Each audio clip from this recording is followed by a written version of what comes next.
Graças a Deus, palavra do Senhor ao seu coração, que seja da boca do Senhor, tá bom? Havendo Jesus convocado os 12, concedeu-lhes poder e completa autoridade para expulsar todos os demônios, assim como para realizarem curas. Igualmente os enviou para proclamar o reino de Deus e curar os doentes. E lhes orientou: nada leveis convosco pelo caminho, nem bordão, nem mochila de viagem, nem pão, nem dinheiro, nem mesmo uma túnica extra. Na casa em que entrardes, ali permanecei até que chegue a hora da vossa saída. Porém, se não vos receberem, sacudi o pó da vossa sandália, assim que sairdes daquela cidade, como testemunho contra aquela gente. Então veja, Jesus envia as pessoas para o quê? Para que pelo poder de Deus, porque Deus vendo assim, autoriza que seja pelas boas palavras de Jesus que, olha só, para curar doentes e para proclamar o reino de Deus. Então, é para que o bem seja, né? As boas benéficas do Senhor, pois Ele é todo bom, né? Sejam algumas delas ouvida e quando ouvida e compreendida, acolhida no coração, Deus ali trabalhe, cure, né? Então o Senhor é bom o tempo todo e Ele o faz.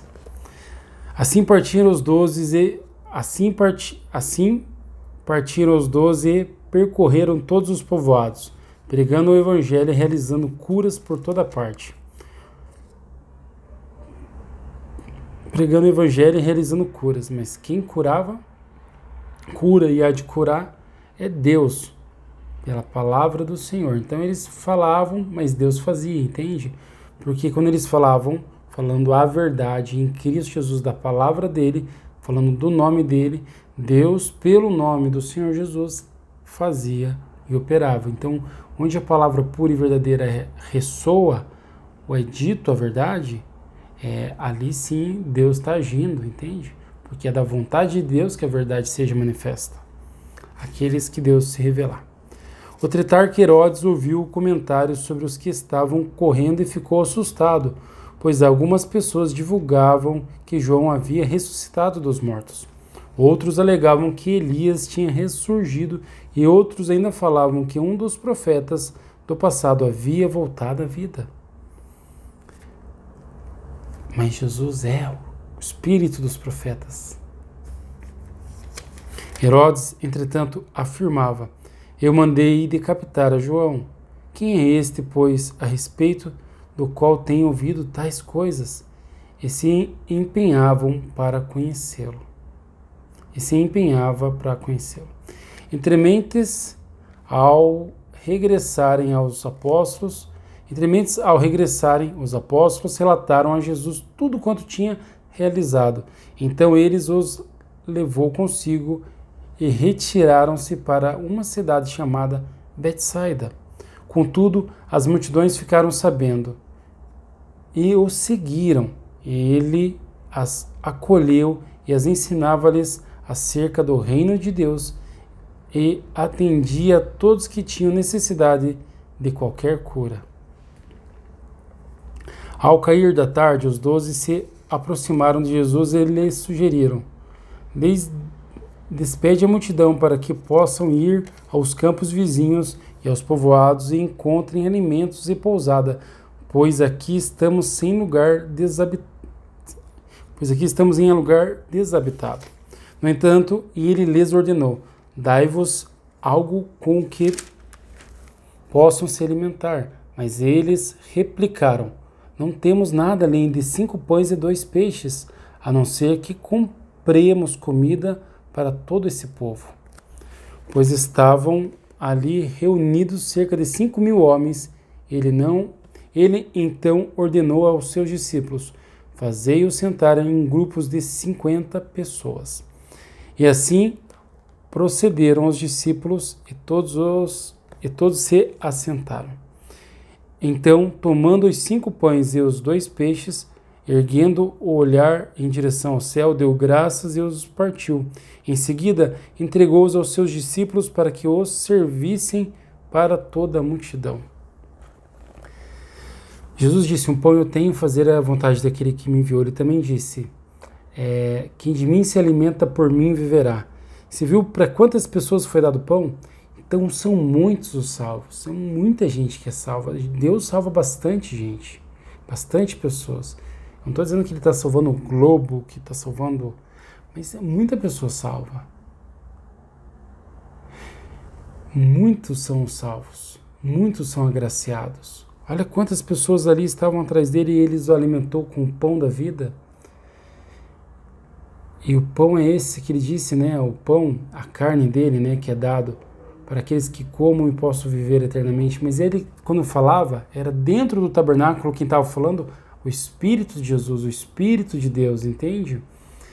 Então quer dizer que ele está dando o Espírito Santo para aquelas pessoas, para que elas possam viver, por causa que o Espírito as reveste de vida, e então elas possam estar na eternidade, graças às qualidades de Deus, a espiritualidade, porque ele é Espírito, né? Então o amor, a benignidade, então ele, o pão vivo, vivificando as almas delas, né? Então ele faz, ele é Deus, ele é capaz.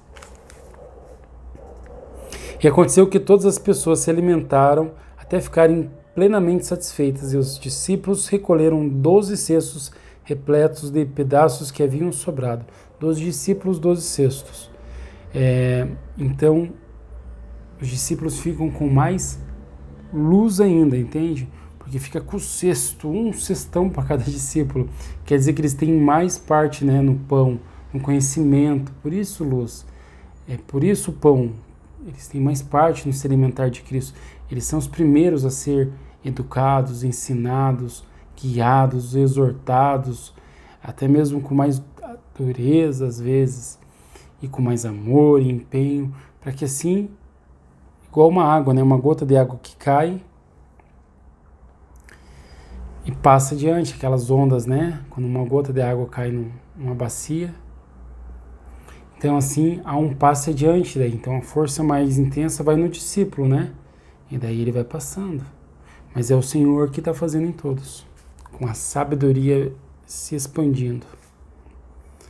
Certa ocasião estava Jesus orando em particular, e com ele estavam seus discípulos. Então lhes indagou: quem as multidões afirmam que eu sou?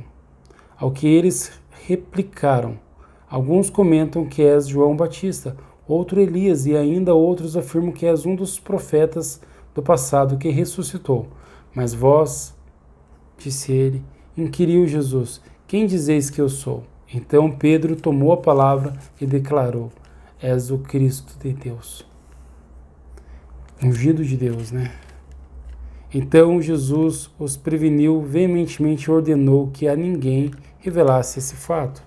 E acrescentou: pois é necessário que o Filho do Homem passe por muitos sofrimentos e venha a ser rejeitado pelos líderes religiosos, pelos chefes dos sacerdotes e pelos mestres da lei, seja assassinado e, ao terceiro dia, ressuscite.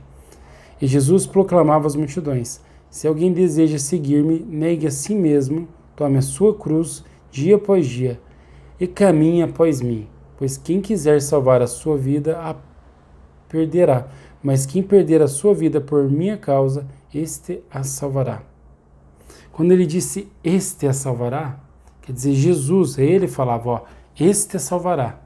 E quando ele estava falando dele mesmo, ó, este salvará a tua vida. Claro que este é o Espírito Santo, ele falando, né? Portanto, de que adianta o homem ser humano? Porquanto, de que adianta ao ser humano ganhar o mundo inteiro, mas perder-se ou destruir a si mesmo? Se alguém se envergonhar de mim e das minhas palavras, o Filho do Homem igualmente se envergonhará dele, quando voltar em sua glória sobre as honrarias do Pai e dos santos anjos. Com certeza vos asseguro que alguém que aqui se encontra, de modo algum passarão. Com certeza vos asseguro que alguns que aqui se encontram, de modo algum passarão pela morte, antes de verem o reino de Deus. ele faz. Passando quase 8 dias após o pronunciamento dessas palavras, Jesus tomou consigo a Pedro e a João e Tiago e subiu ao monte para orar. Enquanto orava, a aparência do seu rosto foi transformado e suas roupas ficaram alvas e resplandeceram como o brilho de um relâmpago. Então surgiram dois homens que começaram a conversar com Jesus. Era Moisés e Elias. Então eles veem Jesus transformado. Esse já é o sentido daquela fala que ele disse lá atrás, quase 8 dias anteriores, né? Então, às vezes Deus fala uma coisa lá para você e você vai discernir ali na frente já, né? Logo depois passa um tempo, aí que vai fazer um sentido. E o sentido é esse, né? Que Jesus foi transfigurado. E da fala o seguinte, alguns aqui verão o reino de Deus antes de passarem pela morte, antes do corpo parar de funcionar. Então eles viram Jesus e viram algo mais, olha, veja. Então surgiu 2 homens que começaram a conversar com Jesus, eram Moisés e Elias. Apareceram em glorioso esplendor e falaram sobre a parte de Jesus. Falavam sobre a parte de Jesus que estava para se cumprir em Jerusalém. Pedro e seus amigos estavam dormindo profundamente, mas despertaram de súbito e viram a fulgurante glória de Jesus e os 2 homens que permaneciam com ele. Quando esses iam se afastando de Jesus, Pedro sugeriu: Mestre, como é bom que estarmos aqui. Vamos erguer-te 3 tabernáculos, um será teu, outro para Moisés, outro para Elias. Mas Pedro não sabia ao certo o que estava propondo. Entretanto, enquanto ele ainda falava, uma nuvem surgiu e os cobriu, e grande foi o temor que sentiram os discípulos ao verem aqueles homens desaparecerem dentro da espessa nuvem. Pois a nuvem é Deus, entende? Então eles foram para a glória de Deus. É dito nuvem, né? Porque é o que o ser humano pode compreender. Como compreender, né? É falado em parábolas.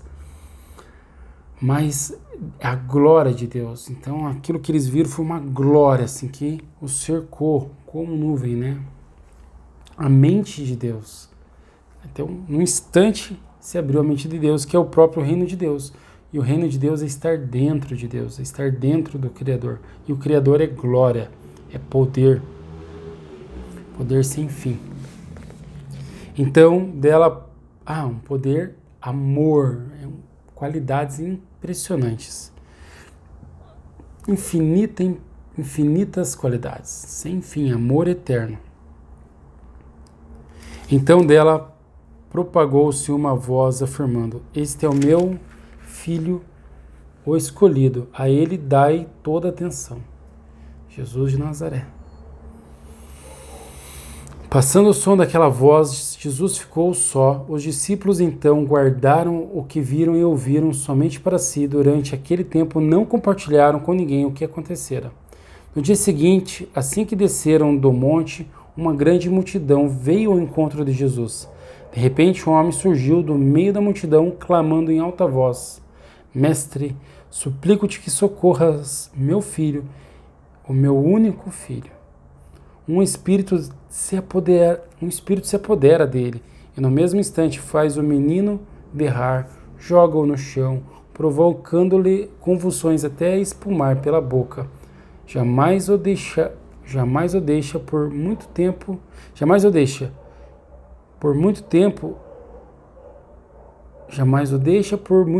e por meio de muitos ferimentos está destruindo.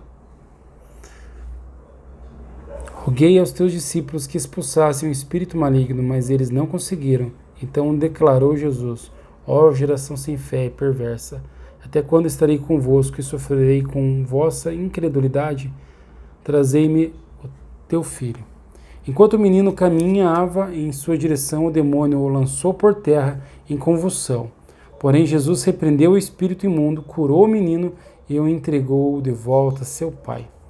Veja quem é o médico dos médicos, Jesus de Nazaré. Então tem certas doenças que médico não consegue resolver, porque só Deus mesmo tem que entrar ali e fazer.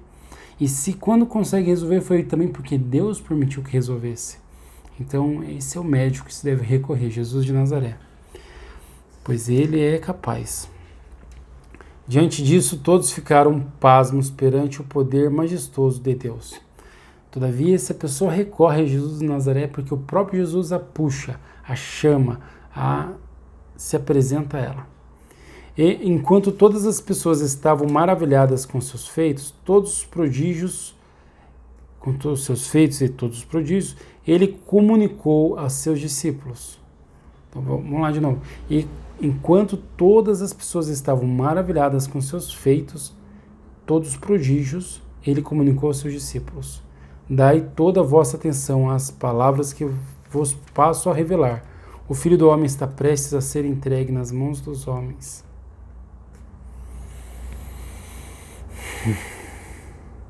Fez muitos milagres, prodígios, e ser entregue nas mãos dos homens. Todavia, eles não conseguirão entender o significado de tais palavras, pois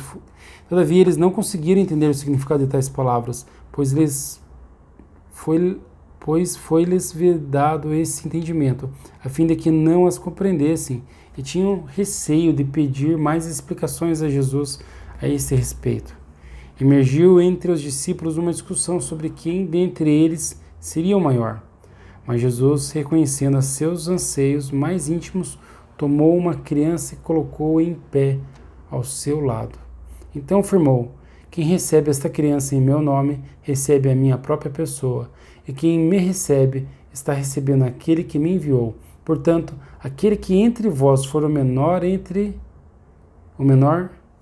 este sim é grandioso. Ou seja, o mais humilde, ele está deixando claro.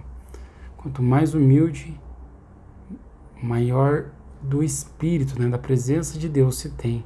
Porque Deus se agrada com humildade. Quanto mais espiritualidade, é porque mais humildade se tem. Então, quanto mais humilde, mais o amor de Deus é revelado pela pessoa. Isso é lindo. Então replicou João: Mestre, vimos um homem expulsando demônios em teu nome e nos dispusemos a tentar impedi-lo, pois afinal ele não caminha conosco. Jesus, entretanto, lhes advertiu: não o proibais, pois quem não é contra vós está a vosso favor. Então aquele negócio de não ter barreiras, não ter... Deus é um, o povo de Deus é um povo, então é solidificado na verdade, no amor, são juntos, um povo só. Não tem religião, não tem divisão, é uma concordância, porque concordam na palavra de Deus. Sim, o povo de Deus, ele concorda, entende? Quando ele ouve a palavra o convence. Se antes ele não tinha compreendido, quando a palavra se manifesta a ele, aí ele convence, todos concordam entre si, porque o Senhor assim faz. E ocorreu que, ao se cumprirem os dias em que seriam elevados aos... seria elevado aos céus, Jesus manifestou em seu semblante a firme resolução de ir em direção a Jerusalém. E por isso enviou mensageiros à sua frente. Indo esses, chegaram a um povoado samaritano, a fim de lhe preparar uma pousada. Contudo, o povo daquela aldeia não o recebeu, por notar que ele estava prioritariamente a caminho de Jerusalém. Diante de tal situação, os discípulos Tiago e João propuseram: Senhor, queres que mandamos descer fogo para que sejam aniquilados? Mas Jesus, mirando-os, admoestou-lhes severamente: não sabeis vós que espécie de espírito sois? Ora, o Filho do Homem não veio com o objetivo de destruir a vida dos seres humanos, mas sim para salvá-los. E assim rumaram para outro povoado. Por mais que não receberam Deus ali naquele momento, ele veio para salvá-los.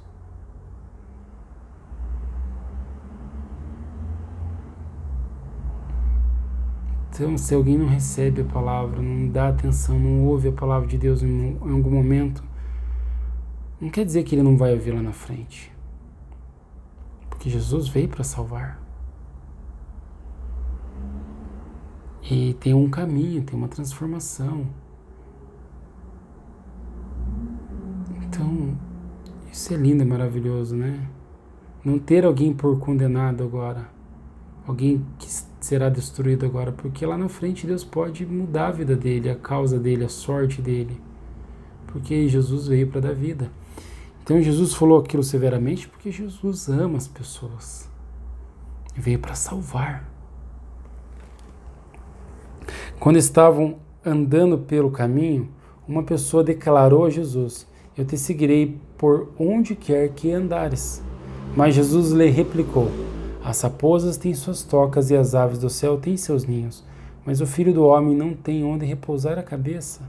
Entretanto, a outro homem fez um convite. Segue-me. Ele, contudo, argumentou: Senhor, permita ir primeiramente sepultar meu pai. Todavia insistiu Jesus: deixa os mortos sepultarem os seus próprios mortos. Tu, porém, vai e proclama o reino de Deus. Outro ainda lhe prometeu: Senhor, eu te acompanharei, mas deixe-me primeiro despedir-me dos meus familiares. Ao que Jesus lhe asseverou: ninguém que coloca a mão no arado e fica contemplando as coisas que deixou para trás é apto para o reino de Deus. Mas Jesus transforma mentes e corações. Ele faz, né? Ele transforma. Então, chega um momento que a pessoa deixa de buscar pela vida passageira e deixa de querer a carne e os bens que estavam em prioridade em sua vida, e agora elas querem Jesus, né? Tem uma canção que diz bem assim: vem Jesus, Maranata, hora vem, Senhor Jesus. Elas querem que Jesus reine sobre elas, né? Querem ser governadas pelo Espírito Santo, querem acertar. E Deus as transforma.